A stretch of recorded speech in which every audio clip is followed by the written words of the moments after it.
Association of automobile workshops കേരളയുടെ Kayamkulam unit വാർഷികവും കുടുംബസംഗമവും നടത്തി. പൊതുസമ്മേളനം സംസ്ഥാന പ്രസിഡന്റ് KG ഗോപകുമാർ ഉദ്ഘാടനം നിർവഹിച്ചു. Association of automobile workshops Kerala Kayamkulam unit വാർഷികവും കുടുംബസംഗമവും വിവിധ പരിപാടികളോടെ നടത്തി. ഇതിനോടനുബന്ധിച്ച് നടന്ന പൊതുസമ്മേളനം അസോസിയേഷൻ സംസ്ഥാന പ്രസിഡന്റ് KG ഗോപകുമാർ ഉദ്ഘാടനം ചെയ്തു. AWK എന്ന് പറയുന്ന മഹാപ്രസ്ഥാനത്തിൽ മെമ്പർഷിപ്പ് എടുത്തുകൊണ്ട് ഇതിന്റെ മെമ്പർഷിപ്പ് ലൈവ് മെമ്പറായി നിലനിൽക്കുന്ന ഇപ്പോൾ നിൽക്കുന്ന 42,298 പേർക്ക് സംഘടന പ്രഖ്യാപിക്കപ്പെട്ടിരിക്കുന്ന ഈ പദ്ധതിയിൽ ചേരാം. ആദ്യ വർഷം നമ്മൾ കൊടുക്കുന്നത് മരണാനന്തര സഹായം മാത്രമാണ്. ഇപ്പൊ സംസ്ഥാന കമ്മിറ്റിയുടെ കണക്കനുസരിച്ച് പരമാവധി ഒരു മരണത്തിന് നിങ്ങൾ കൊടുക്കേണ്ടി വരുന്ന സംഖ്യ 40 രൂപയായിരിക്കും. അത് ഞാൻ കൂടുതൽ വിശദീകരിക്കാം പിന്നീട്. ഒരു 40 രൂപ കേരളത്തിൽ നമ്മുടെ ഒരു സഹോദരൻ മരണപ്പെട്ടു പോയാൽ അദ്ദേഹത്തിന്റെ കുടുംബത്തിന് കുടുംബസഹായ നിധിയിലേക്ക് കൊടുക്കാൻ എനിക്ക് മനസ്സുണ്ടെങ്കിൽ നാളെ എൻ്റെ കുടുംബത്തിനും 10 ലക്ഷം രൂപയ്ക്ക് അർഹനാകും എന്ന ബോധ്യത്തിൽ നിന്നുകൊണ്ട് നമുക്ക് പ്രവർത്തിക്കാൻ വേണ്ടി പറ്റണം. മറിച്ച് കാസർഗോഡ് കിടക്കുന്ന ഒരുത്തം മരണപ്പെട്ടാൽ ഞാൻ എന്തിന് കാശ് കൊടുക്കണം? വേണ്ട, ഇവിടെ മാവേലിക്കര യൂണിറ്റ് അല്ലെ അരിപ്പാട് യൂണിറ്റ് അല്ലെ ഇവിടെ ഓച്ചിറ യൂണിറ്റിൽ ഒരാൾ മരണപ്പെട്ടാൽ അവന് കാശ് കൊടുക്കാൻ ഞാൻ എന്തിന് ബാധ്യതപ്പെടണം? ആ കാശ് എനിക്ക് എൻ്റെ ആവശ്യത്തിന് വിനിയോഗിച്ചുകൂടാ എന്ന് ചിന്തിച്ചാൽ നിങ്ങൾ ഒരാളും ഈ പദ്ധതിയിൽ ചേരരുത്. അങ്ങനെയുള്ളവർ ഈ പദ്ധതി വേണ്ട. മറിച്ച് ഞാൻ ആദ്യം പറഞ്ഞ പോലെ വയനാട് ദുരന്തത്തിൽ പെട്ടുപോയ നമ്മുടെ സഹോദരങ്ങളെ സഹായിക്കാൻ പറ്റുന്ന രീതിയിലൊരു മനസ്സിലേക്ക് നമ്മൾ വന്നു. ഏതാണ്ട് 1 മാസക്കാലം കൊണ്ട് 1 കോടിയോളം രൂപ പിരിച്ചുണ്ടാക്കി.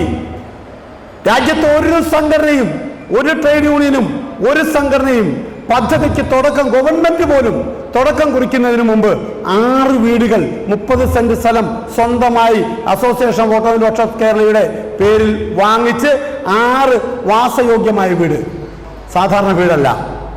ബഹുമാനപ്പെട്ട മിനിസ്റ്റർ പോലും അവിടെ വന്ന് കണ്ടിട്ട് അത്ഭുതപ്പെട്ടാ പോയത്. മിനിസ്റ്റർ സാധാരണ എന്നോട് സൂചിപ്പിച്ചത്, സാധാരണ ലൈഫും മറ്റും വെക്കുന്ന വീട്ടിൽ നമ്മൾ ഈ ടൈലെ പിടിക്കാൻ പേടിയാ. അടുക്കളയിലും മറ്റും ഒട്ടിച്ചിരിക്കുന്ന, ബാത്റൂമിലൊക്കെ ഒട്ടിച്ചിരിക്കുന്ന ടൈലെ പിടിക്കാൻ പേടി, എപ്പോൾ താഴെ പോകുന്നറിയില്ല. ഇത്രയും മനോഹരമായിട്ടാണല്ലോ നിങ്ങൾ വെച്ചുണ്ടാക്കിയത്. ഇതാണ് നമ്മുടെ മനസ്സിന്റെ നൈർമല്യം.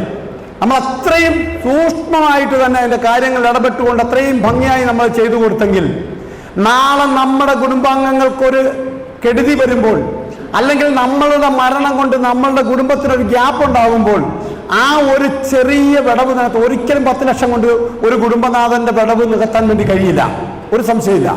മറിച്ച് അങ്ങനെ വരുന്ന സാഹചര്യത്തിൽ ആ ഒരു സഹോദരിക്ക് അവിടുത്തെ ഒരു മനസാന്നിധ്യം നേടുന്ന വരെ യൂണിറ്റ് പ്രസിഡന്റ് സുരേഷ് കാവിനേത്ത് അധ്യക്ഷത വഹിച്ചു. യൂണിറ്റ് പ്രസിഡന്റ് പതാക ഉയർത്തിയതോടുകൂടിയാണ് സമ്മേളനം ആരംഭിച്ചത്. യൂണിറ്റ് സെക്രട്ടറി മോഹൻകുമാർ P സ്വാഗതം പറഞ്ഞു. പോലീസ് സബ് ഇൻസ്പെക്ടറും മോട്ടിവേഷണൽ സ്പീക്കറുമായ നിസാർ പൊന്നാരേത്ത് ലഹരി വിരുദ്ധ ബോധവൽക്കരണ ക്ലാസ് നയിച്ചു. അസോസിയേഷൻ സംസ്ഥാന ജോയിന്റ് സെക്രട്ടറി രാധാകൃഷ്ണൻ രാധാലയം മുഖ്യപ്രഭാഷണം നടത്തി. ജില്ലാ പ്രസിഡന്റ് അലക്സ് വർഗീസ് സംഘടനാ വിശദീകരണം നടത്തി. മെമ്പർഷിപ്പ് സംബന്ധിച്ച വിശദീകരണം ആലപ്പുഴ ജില്ലാ സെക്രട്ടറി ഷിജുകുമാർ നിർവഹിച്ചു. ഇൻഷുറൻസ്, വെൽഫെയർ എന്നിവയുമായി ബന്ധപ്പെട്ട വിശദീകരണം ജില്ലാ ട്രഷറർ K രമേശനും നിർവഹിച്ചു. ട്രെയിനിംഗ് വിശദീകരണം നടത്തിയത് ജില്ലാ ട്രെയിനിംഗ് ബോർഡ് അംഗം രഞ്ജിത്ത് ആയിരുന്നു. ജില്ലാ ജോയിന്റ് സെക്രട്ടറി ശ്യാംജിലാൽ യൂണിറ്റ് പ്രവർത്തനത്തെക്കുറിച്ച് വിശദീകരിച്ചു.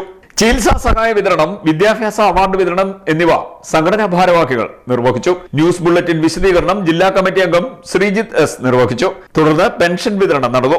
Unit secretary Mohankumar P report അവതരിപ്പിച്ചു. യൂണിറ്റ് ട്രഷറർ ലാൽകുമാർ D കണക്ക് അവതരിപ്പിച്ചു.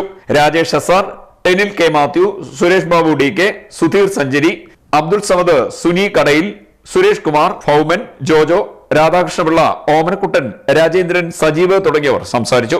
യൂണിറ്റ് ജോയിന്റ് സെക്രട്ടറി രഞ്ജിത്ത് കൃതജ്ഞത പറഞ്ഞു. CDNet news, Kayamkulam.